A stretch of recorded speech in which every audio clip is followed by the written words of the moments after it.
Alors que toutes les entreprises lançaient les unes après les autres des voitures électriques sur le marché, Maruti Suzuki menait discrètement une stratégie complètement différente.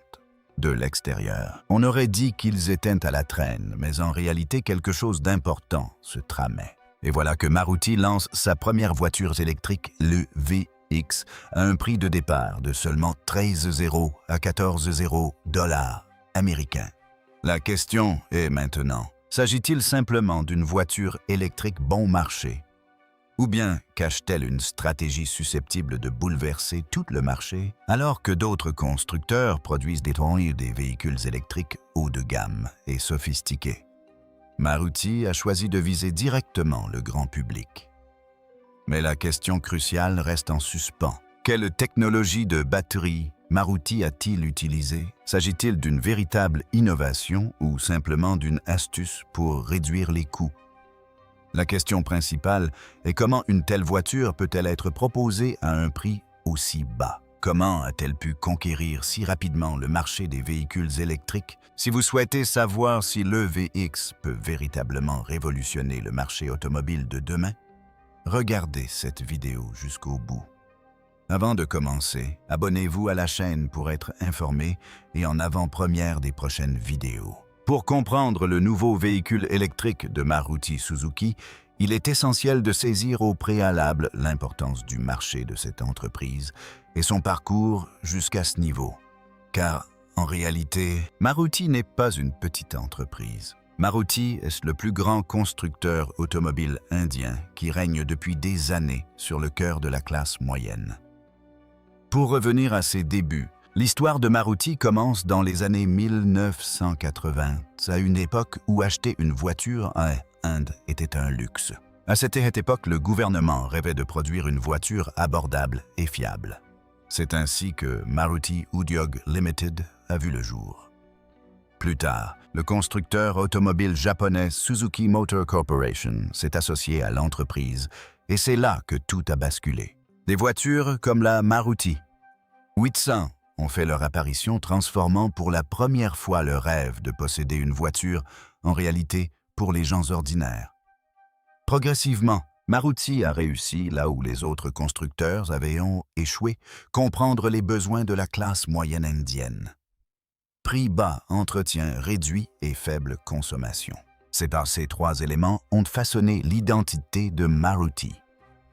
Des voitures comme l'Alto, la Wagon-R, la Swift et la Baleno ont commencé à apparaître dans toutes les rues, dans toutes les villes.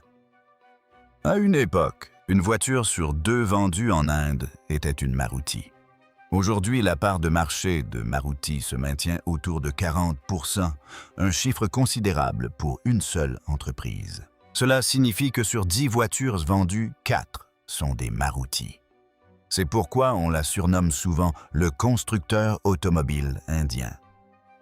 Mais Maruti n'est pas seulement présent en Inde. La marque s'est également solidement implantée à l'international.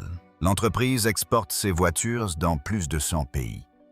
En Afrique, en Amérique latine, au Moyen-Orient et dans de nombreuses régions d'Asie, on croise des Maruti sur les routes.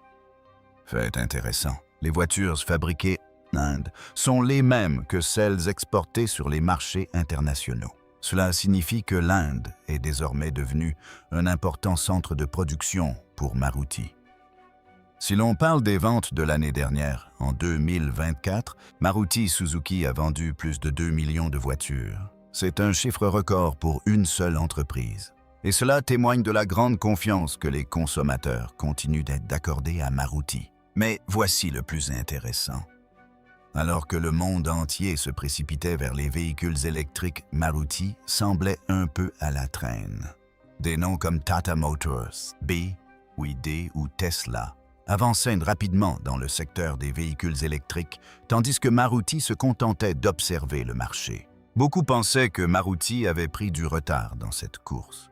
Mais la situation évolue. Car la même entreprise qui a dominé le marché des voitures essence et GNV pendant des années se lance désormais sur le segment électrique, et ce avec des prix très compétitifs. La vraie question est donc la suivante.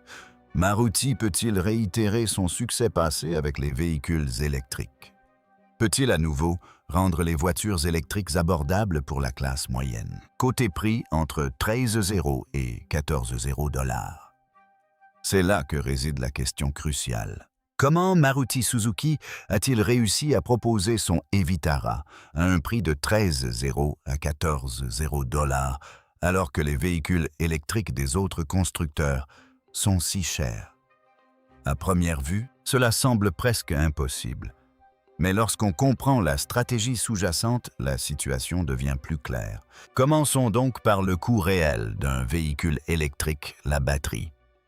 Environ 30% du coût total d'une voiture électrique provient de la batterie. Alors que de nombreuses entreprises augmentent leurs coûts en misant sur des technologies de batterie haut de gamme, une plus grande autonomie et des performances optimales, Maruti a choisi une voie différente. Ils ont opté pour une approche équilibrée, ni trop haut de gamme, ni trop basique, avec une batterie qui maîtrise les coûts tout en offrant des performances suffisantes pour un usage quotidien. C'est la première raison majeure de ce prix bas. La seconde, et non des moindres, est la production à grande échelle. Maruti n'est pas un nouveau venu sur le marché. L'entreprise produit déjà des centaines de milliers de voitures chaque année. Cela signifie qu'elle dispose déjà d'une infrastructure de production massive, d'une chaîne d'approvisionnement solide et d'un réseau de fournisseurs bien établi. Lorsque l'on produit des pièces en grande quantité, les coûts diminuent automatiquement. Autrement dit, plus la production est importante, plus le coût unitaire est bas. C'est un avantage dont la plupart des nouveaux constructeurs de véhicules électriques ne disposent pas.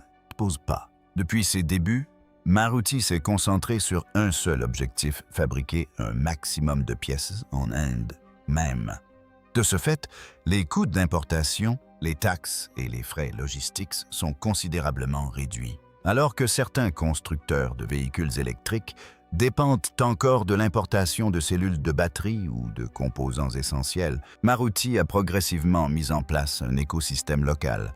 Cela influe directement sur le prix final et rend la voiture plus abordable. Parlons maintenant des caractéristiques et du positionnement. Nombreuses sont les entreprises qui lancent leurs véhicules électriques comme des produits haut de gamme, grands écrans tactiles, système d'aide à la conduite avancée, intérieur luxueux. Mais Maruti a opté pour une stratégie plus intelligente. La marque a limité les options superflues et s'est concentrée sur l'essentiel. La fiabilité, l'autonomie, la consommation équivalente et un faible coût d'entretien. Cela permet de maîtriser les coûts et de rendre la voiture accessible au plus grand nombre. Un autre facteur moins visible est la stratégie de rentabilité. Maruti ne cherche pas à dégager une marge très élevée sur chaque voiture. L'entreprise mise plutôt sur le volume, c'est-à-dire vendre davantage de voitures pour générer un bénéfice global. C'est la même stratégie qu'ils ont utilisée pour les voitures à essence et ils essaient maintenant de l'appliquer également aux véhicules électriques. Tandis que certaines entreprises conservent des marges élevées. Maruti souhaite conquérir le marché en vendant davantage d'unités à des marges plus faibles. Analyse approfondie de la technologie des batteries. Abordons maintenant l'élément le plus important, la batterie, car un véhicule électrique ne possède pas de moteur thermique. L'ensemble du véhicule fonctionne sur batterie, et c'est précisément là que Maruti Suzuki a joué son coup de maître. Pour commencer, simplifions les choses. Maruti utilise vraisemblablement la technologie de batterie LFP dans son e-Vitara. Mais qu'est-ce que la technologie LFP? Autrement dit, lithium fer phosphate. Cela peut paraître un peu technique, mais en termes simples, il s'agit d'un type de batterie plus sûr, plus durable et surtout moins cher. Vous vous demandez peut-être si elle est moins chère. Pourquoi toutes les entreprises ne l'utilisent-elles pas? En réalité, beaucoup l'utilisent. Mais chaque entreprise a ses propres priorités. Par exemple, Tesla utilise la technologie LFP dans certains de ses véhicules, mais pour ses modèles haut de gamme, elle opte pour une chimie de batterie plus onéreuse, afin d'obtenir une autonomie et une puissance supérieure. De son côté, AT mise beaucoup sur la technologie LFP avec sa batterie Blade. Alors, quelle stratégie a adopté Maruti? Elle n'a pas cherché à remporter la course en étant la plus rapide. Au contraire, elle a visé un équilibre parfait. Cela signifie une batterie offrant une autonomie suffisante pour un usage quotidien, tout en maîtrisant les coûts. Le principal avantage des batteries LFP est leur sécurité. Ces batteries sont plus stables et le risque de surchauffe ou d'incendie. Dans un pays comme l'Inde, où les températures peuvent être très élevées, c'est un atout considérable. Cela signifie que la voiture restera sûre et fiable pendant longtemps. Le deuxième avantage est leur longue durée de vie. Les batteries LFP supportent un plus grand nombre de cycles de charge. Autrement dit, elles ne se dégradent pas rapidement. Si l'on utilise sa voiture quotidiennement, on n'aura pas à se soucier de changer la batterie fréquemment. Cela représente une économie considérable à long terme. Vient maintenant la question principale, l'autonomie.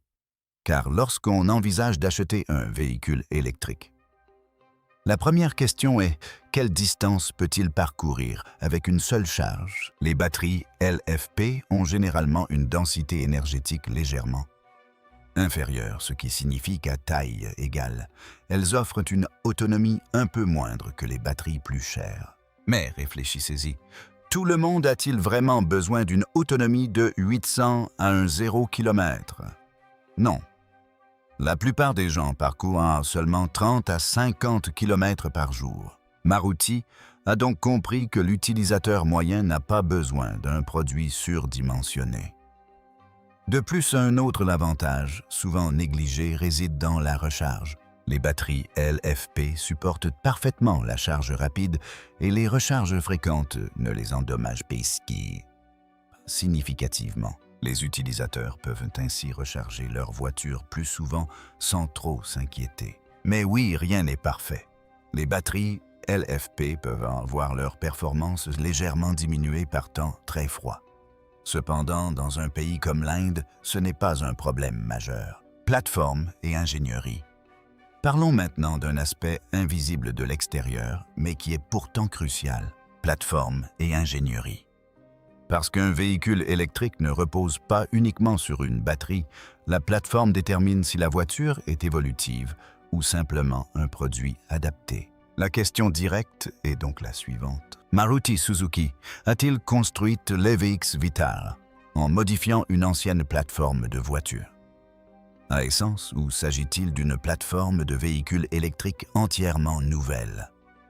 Tout d'abord, il faut comprendre ce qu'est une plateforme ICE. ICE signifie moteur à combustion interne, c'est-à-dire des voitures à essence ou diesel. Leur conception entière repose sur le moteur, la boîte de vitesse, le réservoir de carburant et autres composants similaires. Si l'on tente de transformer cette même plateforme en véhicule électrique, de nombreux compromis s'imposent. L'emplacement de la batterie devient un ajustement. L'espace n'est pas optimisé, parfois la répartition du poids n'est même pas idéale. Mais qu'est-ce qui est idéal pour un véhicule électrique? Une plateforme dédiée. Dans ce modèle, la batterie est placée sous le plancher dès la conception. De ce fait, le centre de gravité est abaissé.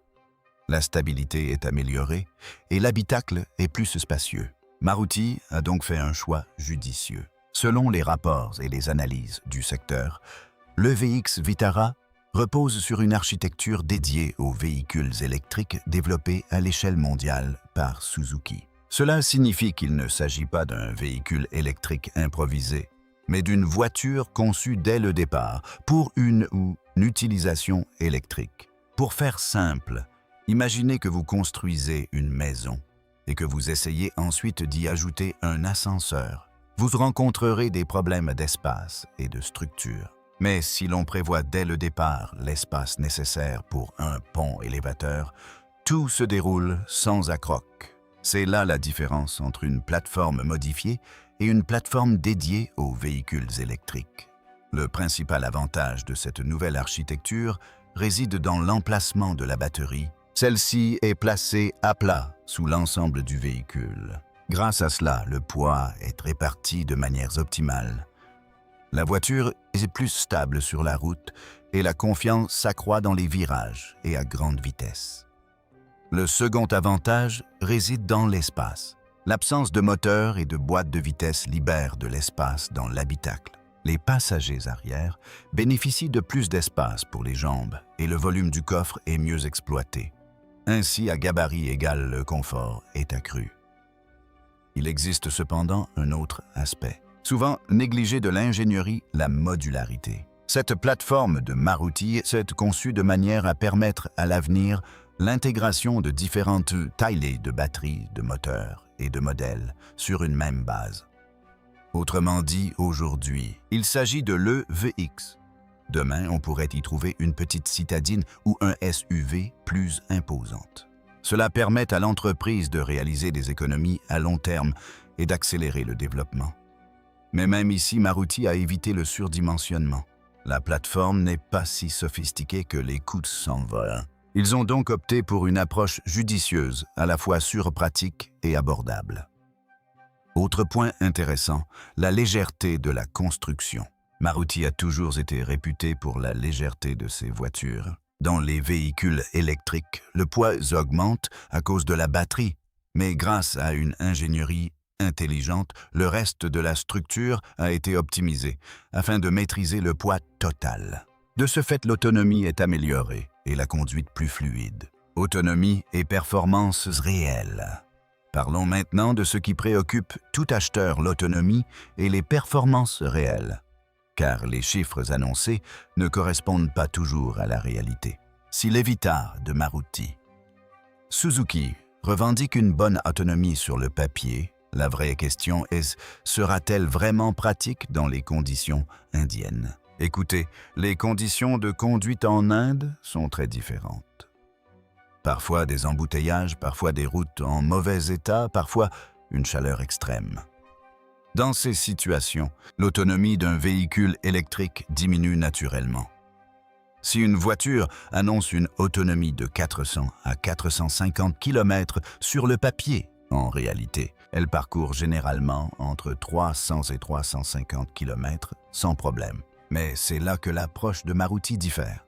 Au lieu d'afficher des chiffres irréalistes, ils ont mis l'accent sur l'autonomie réelle.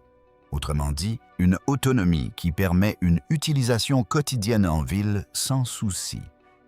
Si vous parcourez 30 à 50 km par jour, cette voiture peut facilement rouler 5 à 6 jours sans nécessité de recharge fréquente. Voilà un vrai confort. Et Maruti l'a bien compris. Parlons maintenant des performances. Les véhicules électriques offrent un couple instantané dès que vous appuyez sur l'accélérateur. La voiture réagit immédiatement. La Vita se montrera également souple et réactive en ville. Ce n'est pas une voiture de course, mais pour un usage quotidien, elle offrira une expérience confortable, silencieuse et sans tracas. Venons-en maintenant à la deuxième grande question. S'agit-il d'une réduction des coûts ou d'une conception intelligente? Car dès qu'une voiture est moins chère, on pense immédiatement que la qualité a peut-être été compromise. Mais la stratégie de Maruti est un peu différente. Ils n'ont pas opté pour des réductions de coûts aveugles. Au contraire, ils ont optimisé la conception de manière intelligente. Autrement dit, ils ont investi là où c'est vraiment important, comme la sécurité de la batterie, la fiabilité et les performances de base. Et là où les dépenses étaient superflues, comme les fonctionnalités tape à l'œil ou les éléments de luxe haut de gamme, ils les ont délibérément évités. Voyez les choses ainsi. Si vous avez besoin d'un téléphone fiable au quotidien, vous n'optez pas pour un modèle haut de gamme à 100 roupies. Vous choisissez un téléphone équilibré qui remplit parfaitement toutes ses fonctions. Maruti a appliqué la même philosophie à ce modèle. Venons-en maintenant à l'élément le plus important, le public cible. Ce véhicule n'est clairement pas destiné à une clientèle haut de gamme. Il s'adresse plutôt aux personnes qui souhaitent acquérir un véhicule électrique pour la première fois ou à celles qui veulent passer de l'essence à l'électrique sans se ruiner. La classe moyenne indienne a toujours été le principal atout de Maruti et la Vekstar a été conçue en tenant compte de ses besoins. Usage familial, trajet domicile-travail, quotidien. Escapade du week-end, cette voiture est pensée pour répondre précisément à ces exigences. Comparaison avec la concurrence Tesla, Tata, BYD. Pour bien comprendre la position de la Maruti Suzuki et Vekstar sur le marché, il est essentiel de la comparer à la concurrence, notamment Tesla, BYD et Tata Motors. En effet, sur le marché des véhicules électriques, ces trois constructeurs incarnent des approches radicalement différentes. Maruti tente de se démarquer parmi tous ces constructeurs. Commençons par Tesla. Tesla évolue dans une toute autre dimension. Pour eux, une voiture électrique n'est pas qu'une simple voiture. C'est une machine de haute technologie, dotée de logiciels avancés, de fonctions de conduite autonome et de performances exceptionnelles. Mais cela pose un problème, le prix. Les voitures Tesla sont si chères que sur un marché comme l'Inde, elles ne sont accessibles qu'à une clientèle restreinte. Autrement dit, Tesla incarne l'avenir. Mais cet avenir n'est pas à la portée de tous.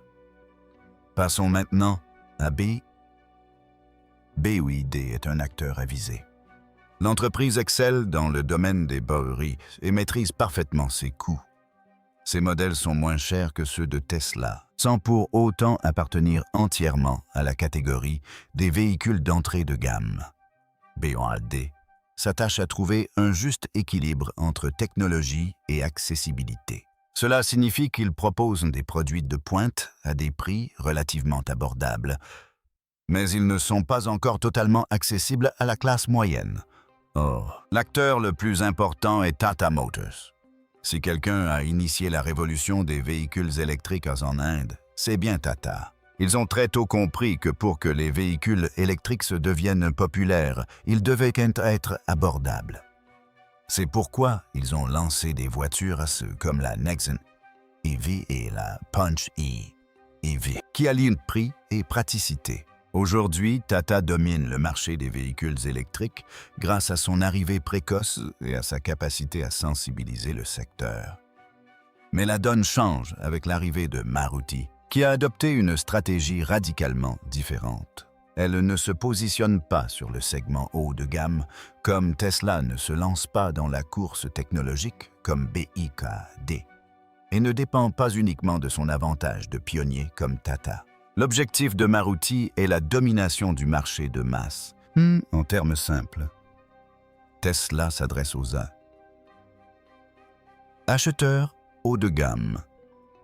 BYD se positionne sur le segment moyenne premium.